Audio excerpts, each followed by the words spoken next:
बिस्मिल्लाहिर्रहमानिर्रहीम, अस्सलाम वालेकुम। आप देख रहे हैं स्पोर्ट्स क्लिक्स टी20 वर्ल्ड कप स्पेशल और मैं हूं हमजा शफीक। तो जनाब टी20 वर्ल्ड कप 2026 से पाकिस्तान क्रिकेट टीम का सफ़र जो है वो इख्तिताम पजीर हो गया है और ये सुपर 8 मरहले तक पाकिस्तान जैसे करते गिरते उठते पहुंच गई और बिलाखिर जो है जितने भी बड़े मैचेस थे पाकिस्तान वो जीतने में नाकाम रहा और जिस तरह की परफॉर्मेंसेस रही टीम पाकिस्तान की और शायकीन क्रिकेट का कहना है कि they don't deserve to be in semifinals, तो वही हुआ और बिलाखिर पाकिस्तान मैच तो जीत गया लेकिन उसका फायदा नहीं था। 207 रन बनाए पाकिस्तान ने। पहले टॉस हुआ, टॉस जीता श्रीलंका ने टॉस जीतकर पहले पाकिस्तान को बैटिंग की दावत दे दी।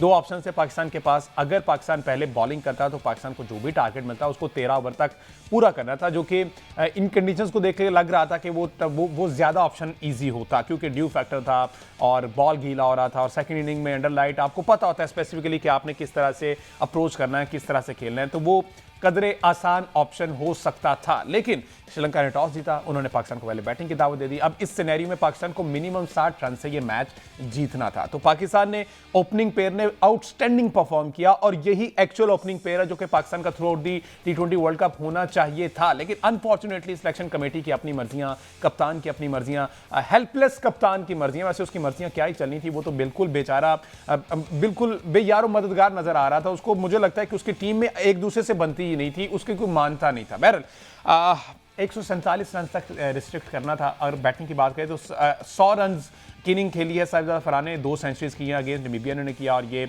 अगेंस्ट श्रीलंका 100 रन और 84 रन की इनिंग्स खेली फ़खर जमान ने। उसके बाद अल्हम्दुलिल्लाह सुम्मा अल्हम्दुलिल्लाह तमाम के तमाम जो 6 से 7 बैटर्स थे वो सिंगल डिजिट में ही रहे हैं।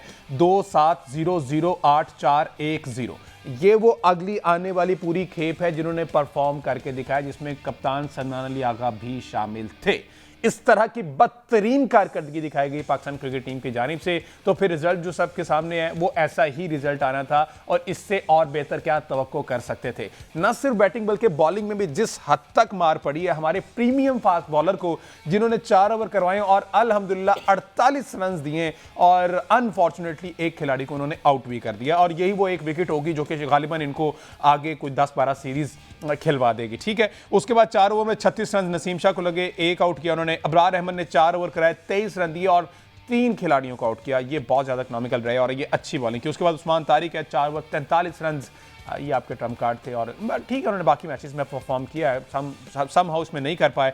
लेकिन उसके बाद जनाब शादाब खान, इज्जत माब शादाब खान, 2 ओवर 33 रन, कोई खिलाड़ी आउट नहीं किया। ये शादाब, ये नवाज, ये सलमान अली आगा, ये साइम अयूब, ये शाहीन शाह अफरीदी, इनके पूरे फैक्टर एंड फिगर बताते हैं कि थ्रू आउट द टूर्नामेंट ये किस तरह की कारकर्दगी का मुजाहरा करते रहे और ये फिर अब शादाब के बारे में कहा जा रहा है कि ये टी20 के कप्तान बनने जा रहे हैं इंशाअल्लाह अज़्ज़ा व जल। बाकी रेस्ट इज़ द हिस्ट्री। अल्लाह ताला पाकिस्तान क्रिकेट के हाल पर रहम करे। पीसीबी क्रिकेट बोर्ड में जो हुकाम बैठे हैं उनको अल्लाह ताला जो है वो इस्तकामत दे, ठीक है जी, और शायकीन को सब्र दे। ये सारी सूरत पर बात करते हैं। हमारे साथ मौजूद हैं साबिक टेस्ट क्रिकेटर अजहर खान साहब, साथ ही साथ हमें ज्वाइन करेंगे अहमद सईद और श्रीलंका से ज्वाइन करेंगे Aqib Qureshi. Welcome to all of you जी। रुक कर लेते हैं अजहर खान साहब का। अजहर साहब बहुत शुक्रिया आपके वक्त का। सर अस्सलाम वालेकुम। जी वालेकुम अस्सलाम। अजहर साहब सफ़र तमाम हो गया वर्ल्ड कप में हमारा, किस तरह से इसको हम सम अप करेंगे पाकिस्तान की परफॉर्मेंस? वैसे तो कुछ है ही नहीं है सम अप करने के लिए, परफॉर्मेंस तो जीरो है, नील है, 0/0 है, लेकिन फिर भी सर हम सुपर 8 तक पहुंचे तैसे करके और ये 207 रन बना भी लिए, लेकिन 147 तक रिस्ट्रिक्ट करना था जो कि खासा मुश्किल दिखाई दिया। आपने जो अपने इंट्रो में जो बातें की है ना, मेरा ख्याल है कि वो तमाम जितने भी सुनने वाले हैं नए और देखने वाले हैं, ये उनके दिल की आवाज मुझे महसूस हो रही है। उन्हें आपने तो बिल्कुल उसका अहाता और उसका जो एक्सरे आपने किया है, वो कहते हैं कि जब भी किसी बीमारी को डायग्नोज करना पड़े ना तो आप हमेशा उसका पहले एक्सरे करवाते हैं। तो जो आपने एक्सरे किया है, मेरा ख्याल इसके बाद तो कोई ऐसी बात रह ही नहीं जाती कि पाकिस्तान की टीम के लिए सबसे पहले तो हमें इंग्लैंड का शुक्र अदा करना चाहिए था, शुक्रिया करना चाहिए था कि उन्होंने जिस तरह से वो मैच अपना जीता और पाकिस्तान को एक नई लीज ऑफ लाइफ जो थी वो मिलने की तवक्को की कि अगर पाकिस्तान अब इफ एंड बट्स और अगर और मगर के चक्कर से फिर आजाद होता है कि नहीं होता। ये वही खेल जो कि हम देखते आ रहे हैं, सुनते आ रहे हैं और समझते आ रहे हैं कि कितनी देर से पाकिस्तान टीम जब भी इस लेवल पर आती है, इस नहज पर आती है, उसकी परफॉर्मेंस हमेशा जो होती है ना वो अगर मगर में आकर फंस जाती है। क्या सिर्फ पाकिस्तान के मुकद्दर में यही चीज रह गई है? नहीं, मैं नहीं समझता। इसलिए कि आपने पहले बहुत देर के बाद हमने एक प्रॉपर आपका बैटिंग ऑर्डर जो था ना उसको हमने खेलते हुए देखा, जिसमें फखर जमान और साहबजादा फरहान की आउटस्टैंडिंग परफॉर्मेंसेस। मगर क्या ये 22 बॉलों में और अगर हमने 16 बॉलों में हमने 28 रन करने हैं तो क्या ये उन रन्स को हम प्रोटेक्ट कर सकते थे? हम बड़े बुलंदबाज दावे करते हैं कि जो हमारी बॉलिंग जो है उसमें बड़ी काट है, बड़ी उसमें एबिलिटी है, वो विकेटें भी ले सकते हैं, आउट भी कर सकते हैं, रन्स भी रोक सकते हैं, मगर ऐसा कहीं हमें नजर नहीं आया। हालांकि आप देखें कि श्रीलंका ने अपनी चंद विकेट जो है वो बहुत जल्दी गंवा दी, मगर शनाका की जो इनिंग्स थी ना, I think you only see such inning once in a lifetime. और द वे ही बैटेड और उसने जिस तरह बैटिंग की है, एक सबक उसने सिखाया। किसको? पाकिस्तान के बॉलर्स को नहीं, बल्कि पाकिस्तान की पूरी टीम मैनेजमेंट को, कैप्टन को, कि इस तरह क्रिकेट खेली जाती है। T20 क्रिकेट जो है ना भैया, मेरा एक as a student of humble student of cricket, मुझे ये फील होता है कि जब भी आप इस लेवल पर क्रिकेट खेलती है ना तो आप गिव अप नहीं करते। पाकिस्तान ने तो मेरा ख्याल है 147 के हदफ को एक ऐसा बना लिया था कि अगर ये हम हासिल ना कर सके, हम श्रीलंका को आउट ना कर सके तो हम बाहर हो जाएंगे। भाई इस फ्रेम ऑफ माइंड में तो आप नहीं खेलते ना। आपने तो चाहे अगर 100 रन भी उन्होंने करना था तो आपकी एबिलिटी बॉलिंग में इतनी होनी चाहिए थी कि आप अगली टीम को आउट कर सकें, मगर ऐसा हमने नहीं देखा। और आप देखें कि मेरा ख्याल है कि ये सफर जो है एहतमाम पजीर जो हुआ है उसमें आपने बिल्कुल सही कहा कि ये डिजर्व नहीं करते थे। Pakistan should not be playing in the semifinal. New Zealand जो थी एक बहुत आउटस्टैंडिंग क्रिकेट खेल रही थी, उन्होंने इस चीज में बिल्कुल मेरा ख्याल है कि वो हद नजर आप देखें कि इंग्लैंड की टीम ने आउटस्टैंडिंग परफॉर्मेंस देकर ये मैच जीता, मगर न्यूजीलैंड को इफ एंड बट्स में कायम रखकर हम अपना वो हदफ हासिल नहीं कर सके जिसके लिए हम सब तड़प रहे थे। और हमारा कैप्टन जो है, हमारी टीम मैनेजमेंट जो है, हमारे जो एस बॉलर्स जो है वो बिल्कुल नाकाम रहे। और I think the credit must be given to not Sri Lanka but to the Pakistani bowlers कि उन्होंने ऑलमोस्ट, आप देखेंगे 2 बॉल जो थे ना वो अभी थे और सिर्फ 5 रन चाहिए थी जीतने के लिए। और एक बॉल तो ऐसा था जो कि मेरे अपने ख्याल में हो सकता था कि वो वाइड डिक्लेयर अगर कर देता तो 1 रन और हो जाना था और 1 बॉल और मिल जाना था, तो Pakistan could have lost that game. तो अगर आप इसको जनरली अगर आप इसको एनालाइज करें, एवेल्युएट करें, क्लिनिकली इसका अगर आप अहाता करें तो आई थिंक कि Pakistan does not deserve to be in the semifinal. अच्छा अदर साहब, आपने बहुत अच्छा टैक्टिकल जो है उसको दे दिया है। मैं एक पॉइंट पर आपका कमेंट जरूर लेना चाहूंगा। हमारे जब टीम डिफेंड करने आती है इस टोटल को तो पाकिस्तान के जहन में ये यकीनन था कि 147 रन तक हमने रिस्ट्रिक्ट करना है, लेकिन जब हम उनकी फील्ड प्लेसमेंट देखते हैं तो हमें कोई भी प्लेयर नजर नहीं आता कैचिंग पोजीशंस के ऊपर। तो हमें फील्ड प्लेसमेंट देखकर ये लग रहा था कि ये 147 डिफेंड करने जा रही है, 2212 जो है वो जहन में रख के जा रहे हैं। तो ये जो टैक्टिकल अवेयरनेस है जिसकी हमें कमी नजर आती है हर गेम के अंदर, क्या इसकी रिस्पॉन्सिबिलिटी कोचिंग स्टाफ को लेनी चाहिए या कप्तान को लेनी चाहिए? क्या वजूहात नहीं है जो पाकिस्तान यहां तक पहुंच गई है? माजरत के साथ मुझे जरा फौरी ब्रेक लेना है, न्यूज है, उसके बाद वापस आते हैं तो इस सवाल का जवाब लेते हैं। जी स्टे विद अस।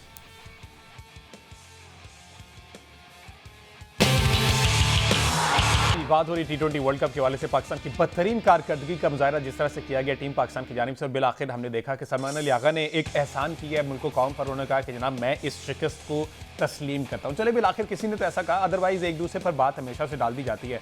अब आजकल जरा दोबारा से वो आकिब जावेद साहब की प्रेस कॉन्फ्रेंस जो वायरल हुई, उन्होंने कहा कि जनाब अच्छा आपने भी नहीं, आपने चले मैं इसकी ले लूंगा, और साथ उन्होंने एक कहा भी लगाया कि मैं जिम्मेदारी ले लूंगा, जैसे ये कोई मसला ही नहीं है, ठीक है ना, अवाम परेशान होती होने दो, क्रिकेट शायकीन के दिल टूटने दो, इट डजंट मैटर, हमें हमारे पैसे मिल रहे हैं और अच्छे खासे मिल रहे हैं, लगिया ने मौजूद लाई रखी सोनिया।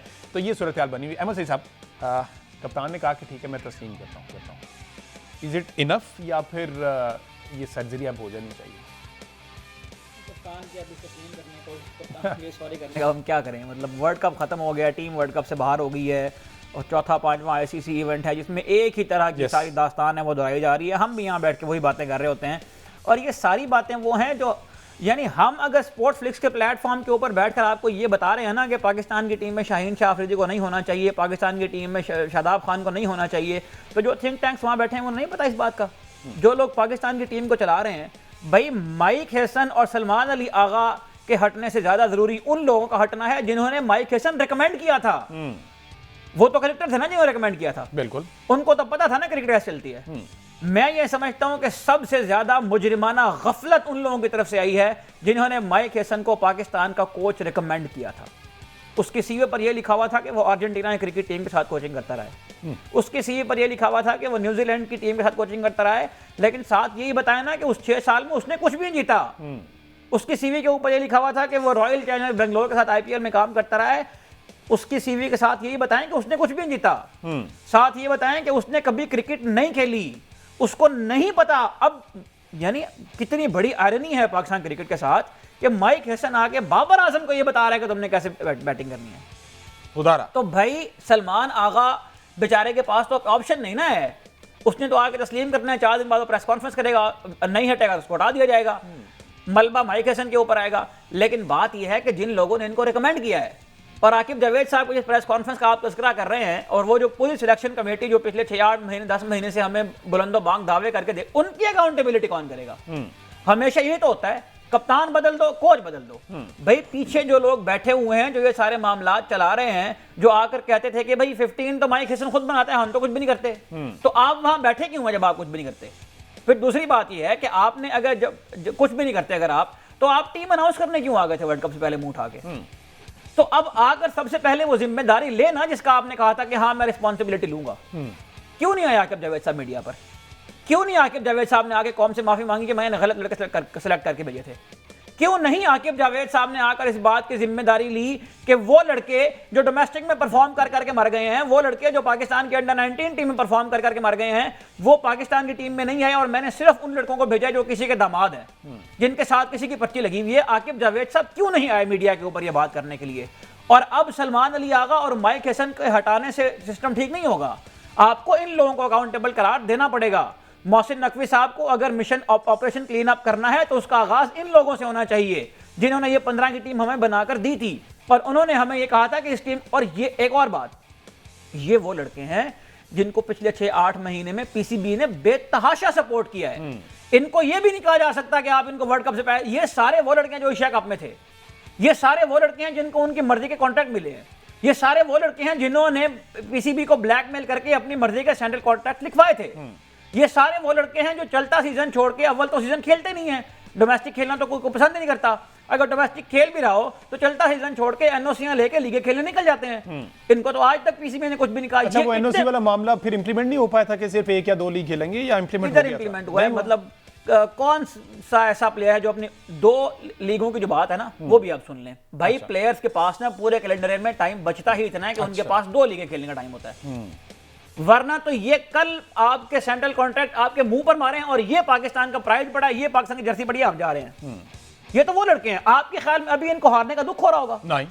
आप मेरे से एक, मतलब जितने भी हमारे वहां रिपोर्टर इस वक्त भाई बैठे हुए हैं, उन सारों से फोन करके 1 by 1 पूछ लें, आपको किसी के चेहरे पर अगर कोई, आपको कभी साइम अयूब के आउट होकर नजर आया कि साइम अयूब कोई परेशान होकर गया हो? कल रात ही पिज्जा पार्टी चली होगी, मैं लिख के दे सकता हूं। इस वक्त वहां यह डिस्कस हो रहा होगा कि अब इस साल में 2 महीने गुजर गए हैं, 10 महीने रह गए हैं, इसके बाद PSL आना है, वहां खेलेंगे, नेशनल T20 आना है, वहां खेलेंगे, श्रीलंका की टीम ने आना है, वहां खेलेंगे। हाँ, ये देखो खाली स्लॉट कौन सा है और उसमें लीग कौन सी हो रही है। तो यहां तो ये डिस्कस हो रहा होगा। आपने उन लड़कों को पाकिस्तान क्रिकेट को रिप्रेजेंट करने के लिए भेज दिया है जो पाकिस्तान की टीम में होना डिजर्व ही नहीं करते थे।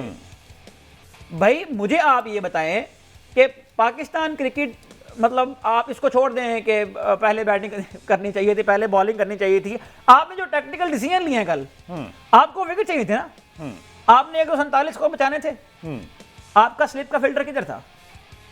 आपके कैचिंग पोजीशन के फिल्टर कहां थे? आपको तो विकेट चाहिए नहीं था, या फिर आपको पता नहीं है। मैं ये मानने के लिए तैयार नहीं हूं कि आपको इन बातों का पता नहीं है। अगर आपको इन बातों का नहीं पता तो आपको क्लब क्रिकेट खेलनी चाहिए। आपको पाकिस्तान की डोमेस्टिक क्रिकेट खेलने से पहले भी क्लब क्रिकेट खेलनी चाहिए। अगर आपको इन बातों का नहीं पता तो आपके कौन से बॉलर ने कल पूरे मैच में यॉर्कर मारे हैं? और यॉर्कर मारना अगर किसी बॉलर को नहीं आता ना तो उसे मोहल्ले में जाकर क्रिकेट खेलनी चाहिए। कल का मैच छोड़े मुझे पूरे टूर्नामेंट में कोई एक यॉर्कर ऐसा बता दें जो एक्चुअली यॉर्कर था और विलिंगली यॉर्कर किया गया। भाईजान बात यह है कि आपके जो प्रीमियम फास्ट बॉलर थे ना वो वाइड यॉर्कर मारते रहे हैं। वाइड यॉर्कर डिफेंसिव बॉलिंग होती है कि मैं डर गया हूं अब मैं बाहर बॉल मार रहा हूं। एक यॉर्कर दिखाएं जो उन्होंने विकेट के अंदर किया हो। और ये जो कल पाकिस्तान 2 बॉलों पे 6 रन, वो अगर सेकंड लास्ट बॉल वाली वाइड दे देता ना, जो अंपायर वाइड दे सकता था, वो 50-50 मामला था, वो अगर अंपायर वाइड देता तो ये मैच भी हाथ से गया था। आपका 147 तो आप छोड़ दें, 147 रन आप डिफेंड कर रहे हैं, 101 पर आपने 5 आउट कर लिए हुए हैं। माइक हसन साहब अंदर आते हैं, सलमान आगा और माइक हसन की मीटिंग होती है और अगले ओवर में बॉल पकड़ा देते हैं शादाब खान को, जिन्हें पूरे मैच बॉलिंग कराई। शादाब खान वो लड़का है जिसको आप एक पैराशूट के थ्रू तमाम लड़कों को बाईपास करते हुए एनसीए में 3 दिन की प्रैक्टिस की बुनियाद पर पाकिस्तान की टीम में ले आए थे कि ये पता नहीं कौन सी आग निकालता है मुंह से, ये पता नहीं कौन सा सुपरमैन हम लेके जा रहे हैं। और उस सुपरमैन को जब आप लेकर गए हैं तो अव्वल तो आपने उससे क्रंच मैच में 12 ओवर तक बॉल नहीं कराया, और बॉल आपने उसको उस वक्त कराया जब आपको वो बॉलर चाहिए था जो आपको रन भी रोक कर दे और विकेट भी लेकर दे। शादाब खान का कोई रिकॉर्ड है इस तरह का? अच्छा, मैं मजे की बात बताऊं, इस पूरे वर्ल्ड कप में आप ऐसे ना नरम लहजे में बात करें, वो आगे T20 के कप्तान हैं, रमजान का महीना है, हमने थोड़ा वो आपके T20 के कप्तान है। अच्छा मेरी बात सुने, कितना मजे का सिनेरियो है ये। पूरे टूर्नामेंट में जो दोनों प्लेयर फ्लॉप हुए ना, एक आपका वनडे का कप्तान है, एक आपका T20 का कप्तान होने वाला है। और इस बदतरीन कारकर्दगी के फौरी बाद जो हमने बांग्लादेश टूर करना है, शाहीन अफरीदी कप्तानी कर रहे हैं ना, ठीक है ना, वो वहाँ पे उसको ओडीआई की वो कप्तानी करेंगे। उसके बाद T20 सीरीज जो आ रही है उसमें शादाब खान कप्तानी करते हुए नजर आएंगे। तो फिर इन्ना लिल्लाहि व इन्ना इलैहि राजिऊन। अगर इस तरह की परफॉर्मेंसेस के बावजूद आप जो लोग टीम में डिजर्व नहीं करते उन्हें आप कप्तान उम्मीदवार बनाते हैं, ठीक है, तो बस फिर and the rest is history. देखें पाकिस्तान दोनों दामाद जो है ना वो कामयाब हो गए हैं और सुसर जो है पता चल गया कि दोनों सुसर तगड़े हैं। आगे अब अगली जो उनकी नस्लें हैं वो सेटल हो गई। देखें पाकिस्तानी क्रिकेट का जो माइंड सेट है ना, वो अगर आप देखना चाहते हैं ना तो आप एशिया कप में जाएं, जहां पर साहबजादा फरहान ने 2 छक्के मारे थे बुमराह को। हाँ, और वो 2 छक्के मार के उन्होंने अपनी सोशल मीडिया के ऊपर स्टोरी लगाई थी। उसके ऊपर एक डॉक्यूमेंट्री बन गई थी कि ये वो बैट्समैन है जिसने बुमराह को 2 छक्के मारे हैं। आप 2 छक्के मारकर ट्रॉफी जीतने वाली फीलिंग ले लेते हैं, आप 2 छक्के मारकर अपने आप को सुपरस्टार समझ लेते हैं। और वो सुपरस्टार साहब जब कल 94 पर पहुंचे हैं तो उन्होंने आगे 6 सिंगलें की हैं। 176 पर कोई आउट नहीं था, 5 ओवर पड़े थे पाकिस्तान के, सेंचुरी करनी थी ना। पाकिस्तान ने 212 रन किए जहां पाकिस्तान को 230-35 तक जाना चाहिए था। इसलिए कि उन सुपरस्टार के जहन में यह था कि मुझे 100 करना है, क्योंकि मैं ये देख रहा हूं कि मेरे इर्द गिर्द वो लड़के खेल रहे हैं जो मैच जीते या हारें, इससे फर्क नहीं पड़ता, बस उनके रिकॉर्ड की बात होनी चाहिए। आपको पिछले मैच में याद नहीं है पाकिस्तान जब मैच हारा था तो पीसीबी के ऑफिशियल पेज से पहली बात यह थी कि मोहम्मद नवाज की 100 विकेटें पूरी हो गई T20 क्रिकेट में। तो पाकिस्तान क्रिकेट का थ्रेशोल्ड तो ये है। यहां पर किसी को कोई फिक्र नहीं है कि पाकिस्तान का क्या बनता है, यहां पर किसी को कोई फिक्र नहीं है कि हम आने वाले जनरेशन के लिए क्या रिवायात छोड़कर जा रहे हैं, यहां पर किसी को कोई फिक्र नहीं है कि हमारे फैंस जो सारा दिन टाइम निकालकर हमारे लिए मैच देखते हैं उनके जज्बात के साथ हम क्या कर रहे हैं। फिक्र है तो सिर्फ इस बात की है कि एक तस्वीर अच्छी आनी चाहिए, एक रील अच्छी आनी चाहिए और एक सोशल मीडिया का ट्रेंड जो है वो अच्छा बनना चाहिए। और क्योंकि पिछले 2-3 सालों में पाकिस्तान का जो सिलेक्शन का क्राइटेरिया है वो ये है कि किसकी रील ज्यादा है, अच्छा चले वो ये है कि किसके लाइक्स ज्यादा है। तो ये क्रिकेट टीम कम है, बल्कि क्रिकेट टीम नहीं है, ये सोशल मीडिया के कुछ स्टार्स हैं, कुछ इन्फ्लुएंसर्स हैं जिनके हाथ या बॉल देखकर हम इस गलतफहमी का शिकार होते हैं कि ये क्रिकेटर हैं। इनको क्रिकेटर ना समझा जाए और इन्हें क्रिकेटर समझकर ट्रीट ना किया जाए। अच्छा मेरी बात सुने ना, छोड़ें ये डिजर्व भी नहीं करते, ठीक है, इनको जरा एक्चुअल रियल क्रिकेट पे बात करें थोड़ी सी। आज एक जो मजे का मैच होने वाला है, West Indies versus team India, दोनों बहुत अच्छा परफॉर्म कर रहे हैं, बहुत अच्छा खेल रहे हैं और दोनों के लिए डू और डाई, जो जीता वो सेमीफाइनल्स के लिए क्वालिफाई कर जाएगा। तो तगड़ी टीम आपके नजदीक इस वक्त कौन सी लग रही है? देखें सबसे पहली बात तो ये है कि मैच ईडन गार्डन में है, मेरा ख्याल है ईडन गार्डन में आईसीसी इवेंट्स में वेस्ट इंडीज अभी तक इंडिया से नहीं हारा है। अच्छा। मतलब जो बायलेटरल्स होती हैं उसमें गो के हारे हैं वो, लेकिन आईसीसी इवेंट्स के अंदर ईडन गार्डन में वेस्ट इंडीज इंडिया से अभी तक नहीं हारा है। और ये वो ग्राउंड है जहाँ पर ये 2016 का T20 फाइनल भी जीते हैं, तो अच्छी मेमोरीज है इनकी, यहाँ से ग्राउंड के बारे में इनको पता भी है।